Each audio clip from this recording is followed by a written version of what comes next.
Yes, to this thought I hold with firm persistence. The last result of wisdom stamps it true. He only earns his freedom and existence who daily conquers them anew. It is interesting to notice how some minds seem almost to create themselves, says Irving, springing up under every disadvantage and working their solitary but irresistible way through 1,000 obstacles. Opposing circumstances create strength. Opposition gives us greater power of resistance. To overcome one barrier gives us greater ability to overcome the next. History is full of examples of men and women who have redeemed themselves from disgrace, poverty, and misfortune by the firm resolution of an iron will. Success is not measured by what a man accomplishes, but by the opposition he has encountered and the courage with which he has maintained the struggle against overwhelming odds. Not the distance we have run, but the obstacles we have overcome, the disadvantages under which we have made the race, will decide the prizes. It is defeat, says Henry Ward Beecher, that turns bone to flint and gristle to muscle and makes men invincible, and formed those heroic natures that are now in ascendancy in the world. Do not, then, be afraid of defeat. You are never so near to victory as when defeated in a good cause.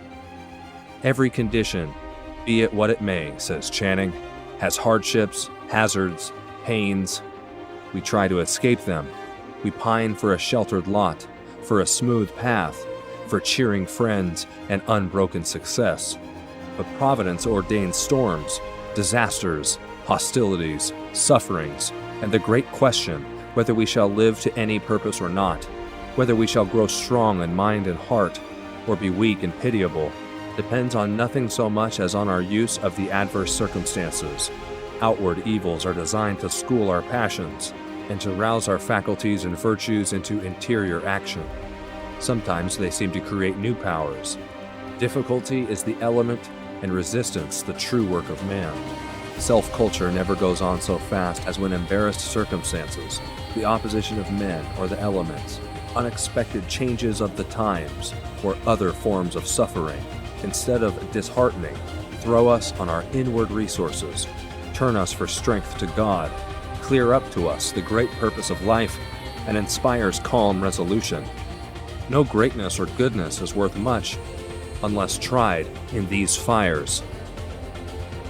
Better to stem with heart and hand the roaring tide of life than lie, unmindful, on its flowery strand, of God's occasions drifting by.